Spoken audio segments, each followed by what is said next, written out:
You're Jimmy, right? This is your house? Sure is. I'm Winston Wolf. I solve problems. Good, we got one. So I heard. May I come in? Yeah, please do.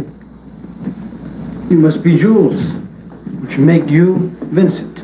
Let's get down to brass tacks, gentlemen. If I was informed correctly, the clock is ticking. Is that right, Jimmy? 100%. Your wife, Bonnie, comes home at 9:30 in the a.m. Is that correct? Uh-huh. I was led to believe if she comes home and finds us here, she wouldn't appreciate none too much. You wanted that. All right, that gives us 40 minutes to get the out of Dodge. Which, if you do what I say, when I say it, should be plenty. Now, you got a corpse in a car, minus a head in a garage. Take me to it.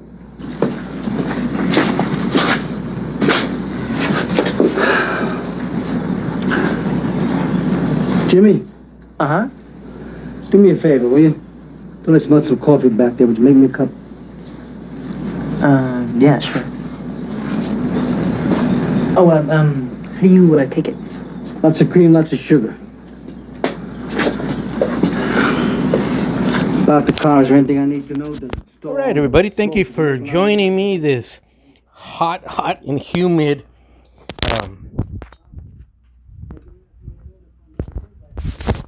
I believe it's September 4th, 2024. It's Friday night out here in your outpost on the West Coast. It's hot and sunny and humid like a son of a gun. Anyways, I've been enjoying my vacation, my quote-unquote practice retirement, and I'm glad I did that. Just cleared up my mind. I see where I gotta go. I see what I gotta dump.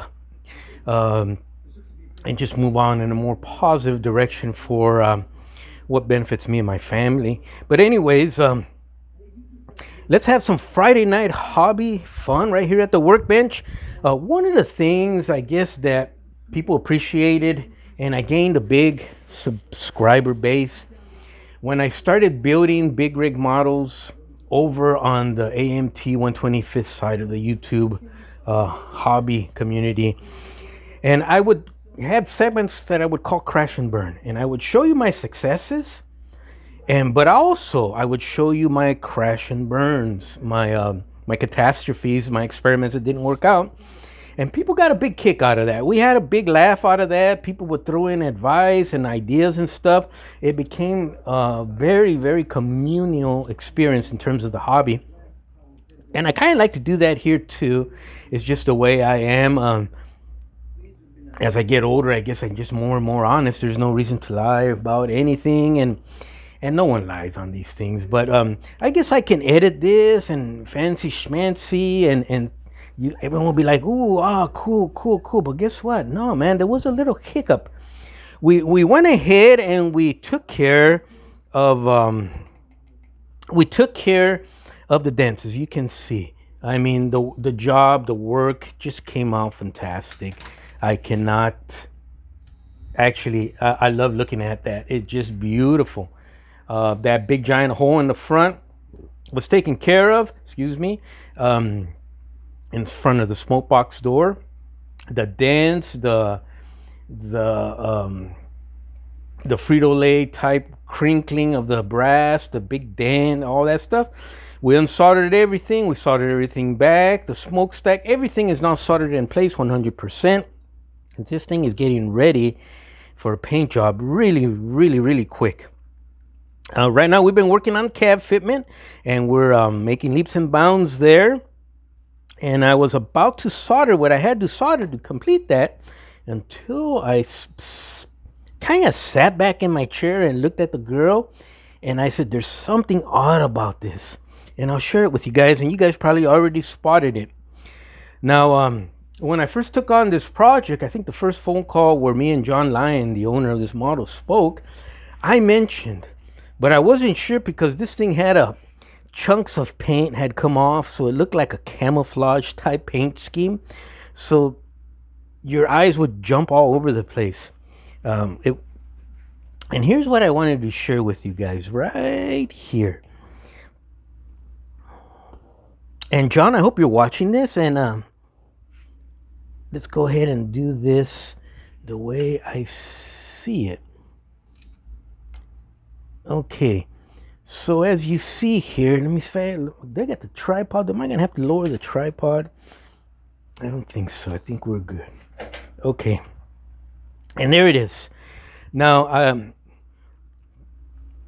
as me and John Lyon have discussed, we're going to always keep this build as original as possible, unless it's something that has to absolutely be repaired or replaced.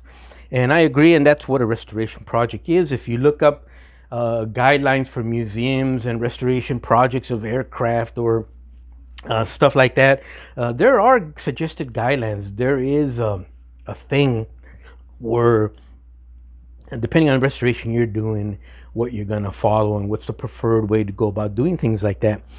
So what I immediately notice is our handrail, and I noticed this in that first phone call I mentioned to John. I said, John, something's odd about those handrails. So as you can see, if we follow the handrail as it leaves the cab and we work our way towards the front of the boiler, our handrail disappears because it takes off and goes on a higher plane. And if I start off from the front and hold it at a level angle, you could see the difference just by the daylight that's protruding from that shot right there. I don't know if that makes sense. So right about in here, the handrails go up at an angle, and now you sit at a higher level here. So it gives you kind of like a low rider, a high front appearance. I'm gonna stop the build right here. I'm gonna consult with John. I'm gonna probably call Art Hayes and consult with him, and we'll put our heads together. We'll look at pictures and we'll figure it out. More than likely what happened here is somewhere probably in Ed Alexander's shop, when they measured out the holes, or maybe they were pre-drilled holes on the boiler itself, or maybe when this thing was owned down the road many years after, maybe in the 50s, some hobby shop, a couple guys from the hobby shop decided to work on her and build her and see if they could sell her build, and maybe they miscalculated or something. Regardless of what or why or how it happened, I'm not the NTSB, so I'm not gonna, that doesn't concern me. It's an easy fix.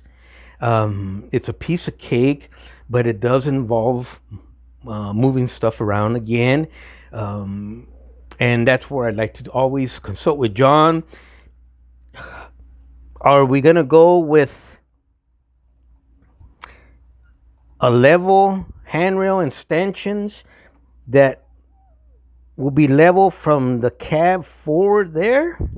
In that case, we would have to undo these 3 stanchions, drill new holes, and kind of lower them so they're, let's see if we could do with this, so they're straight all the way from the cab, the same height all the way from the cab to the front of the boiler. Or are we going to leave these 3 intact, drill 3 new holes on top, and move these up so they're the same level as the front stanchions? Either way, it's going to involve either lowering these 3 stanchions or raising these 3 stanchions. It's easy. It's not a big deal. It's a piece of cake. Maybe I'm wrong. Maybe that's the way the early locomotives came. But I want to do some consultation, get some advice from people who are in the know before I do that. And that way we can proceed with pure confidence, knowing that we're going down the right path. And it's the same on both sides. This truck is not attached, so let me do that.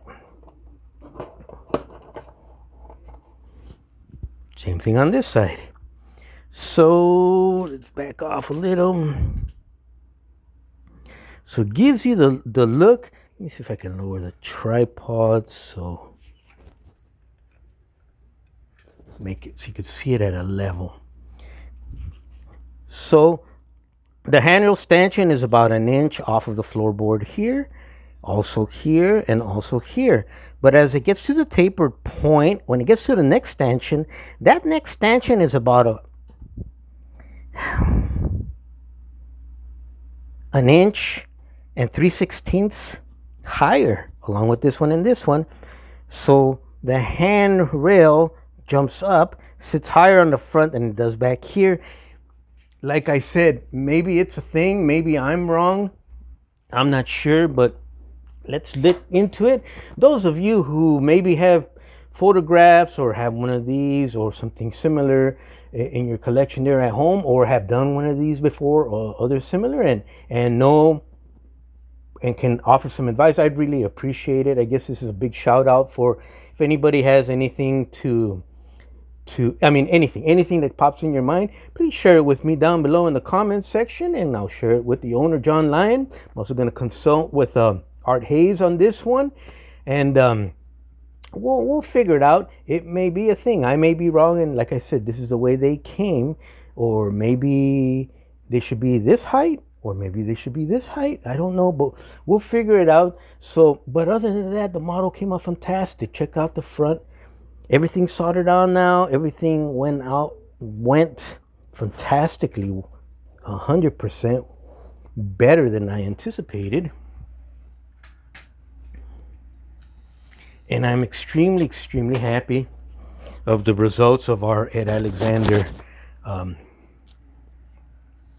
440. Let's get some overhead lights here. Just beautiful lines, beautiful model. I zoomed in a little bit. Let's back off of it as soon as we complete this shot here, just so you could see the lines and the dimensions of this sweetheart, this absolute sweetheart of a locomotive. Wow, wow, wow. Let's see here. I'm trying to compare it with something. I don't have anything handy, but anyways, okay, here's something we're all familiar with, a Dremel tool, and just so you could get a size comparison or a feel of her size, Just beautiful, beautiful. Look at that, exquisite. We'll get the stanchions figured out in the handrails. Like I said, that's really not a big deal, but I will consult with the owner. I will consult with a couple of experts. If you guys can share anything with me, that'd be fantastic. And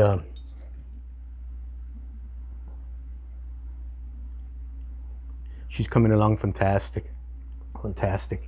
But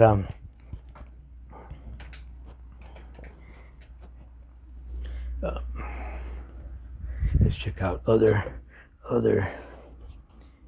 angles. I can't stop staring at this girl. I cannot stop staring at this girl. You can still see a little bit of the seam on the circular plug there that I put in there. We'll go ahead and we'll keep working on that every day. Then we'll sand it a little bit more flat, and she'll be looking like $1,000,000.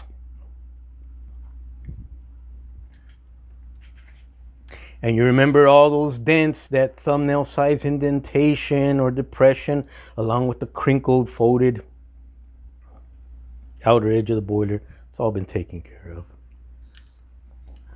And actually, that was a piece of cake. It really was not hard at all.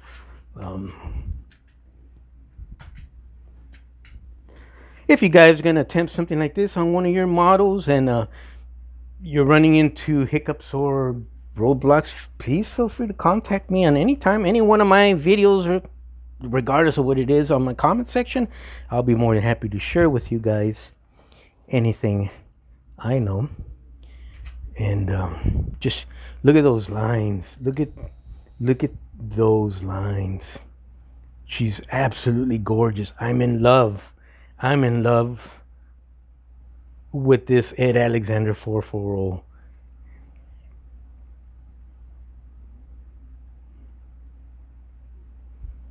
Let's get you in there nice and close, guys.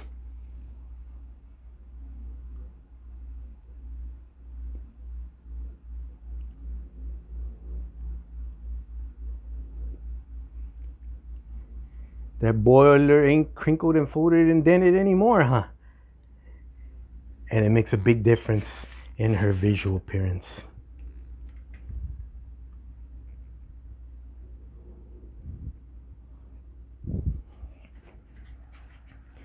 The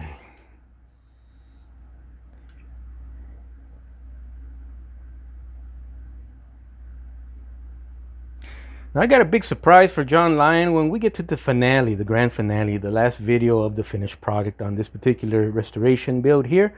I already spoke with John Lyon. I didn't tell him what it was, but I got a big surprise for him on the grand finale, and he's gonna absolutely love it. His enthusiasm, his love for the hobby, and his utmost respect for the history of these models is addicting.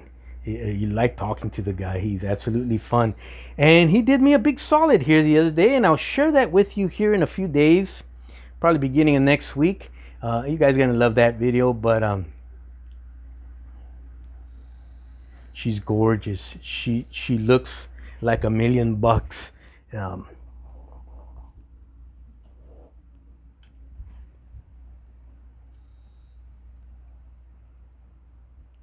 She's just beautiful.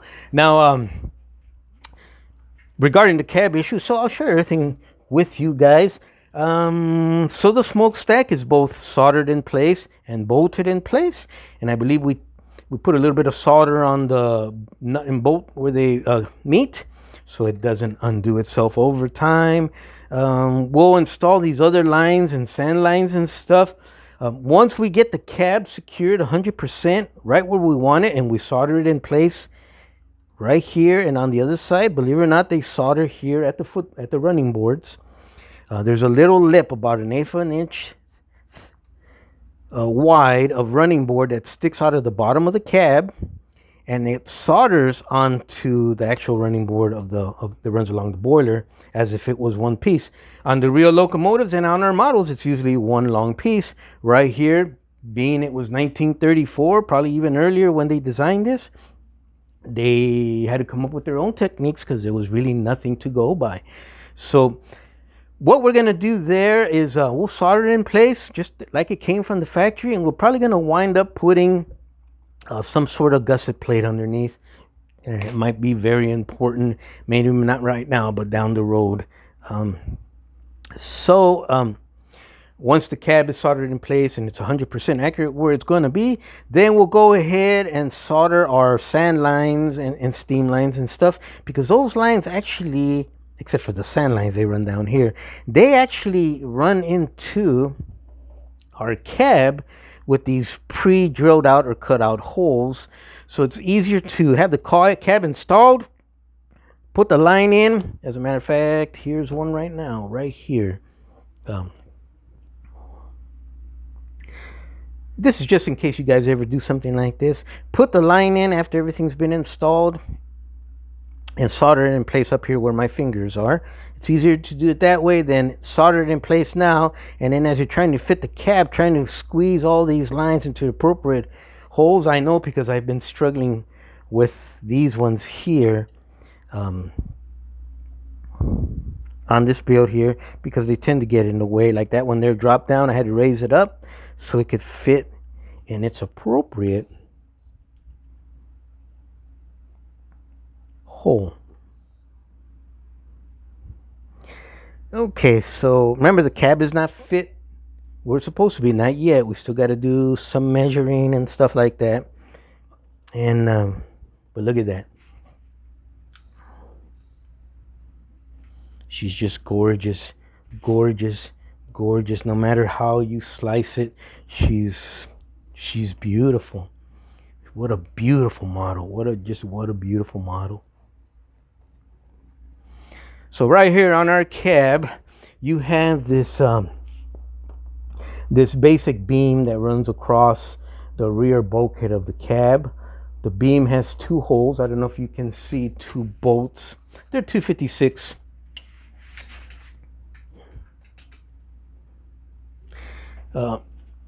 One is there, the other one is here, and they bolt in from underneath the frame section here, and they tighten in because they're tapped and threaded. but I'm noticing I may have to raise and in this case I did, just to test it, I put two larger nuts in here to act as washers. I couldn't find my washers. And the cab is now raised about 1/8 of an inch, so I can see. I'm looking at placement. Also, I'm looking at our drive shaft is going to have to run through here, so we may have to make some slight mods in terms of maybe cutting this access point here a little bit bigger for our drive shaft, maybe even cutting our floorboard here. We're still playing with that. Let me see. The only thing I can think of is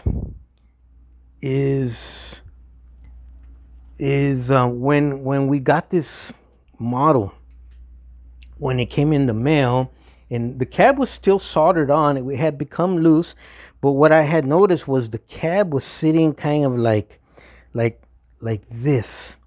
So this part of the cab was lower, this part was a little bit higher, and it was odd. It kind of reminded me of our handrail stanchions here. So I want the cab to sit level. I want its running boards to be soldered and meet where they should meet. When we get this back to John, she's going to be 100% right where she should be. So how she came in may not be exactly how she's going to go out, but it's going to be right on the money. Excuse me while I drink my coffee. So what I'm thinking, and I already got the bar stock, is I have this bar stock here. It's about 1/8 of an inch thick. We'll cut it the width of this beam over here, and we'll kind of put it in between. We'll drill out two larger holes, not threaded, so it'll be like a long washer almost, where it'll be a step and lift our cab up if that's the way we're gonna go. And more than likely that is the way we're gonna go. I gotta look at some other things here, but that's what we're doing here this weekend on the Florentino Rebuilding Company YouTube channel.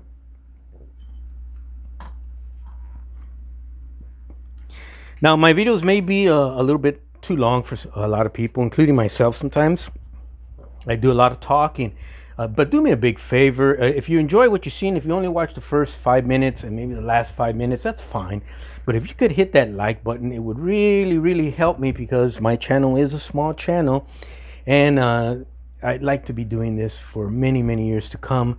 Many Ed Alexanders and Overlands and US Hobbies and Scalecraft Mountains and stuff like that. Just and my armor builds and my big rig builds and just goes on and on and on. I am absolutely in love with this hobby, and if you could hit that like button, even though you don't watch the entire video, that would just really help me, and I'd be really tickled pink. But look at her, my God, she's beautiful. My God, she's gonna look like $1,000,000. She's this close to her final paint job. We got to figure out the drive shaft and get her running.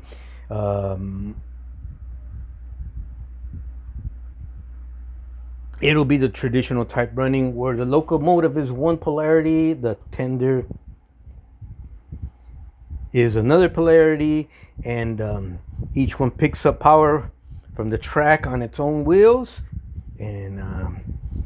and they meet at the electric motor, and that's what's gonna drive our power. I don't know how Ed Alexander had it set up when his models left the shop. I don't have a clue. I'm assuming it followed the traditional polarity pickup, where the locomotive picks up power on one side of the track and the tender picks up power from the other side of the track, but I could be wrong. But regardless, we're gonna make sure she runs like $1,000,000. We'll get her drive shaft squared away. We were able to find the correct speedometer cable to do that.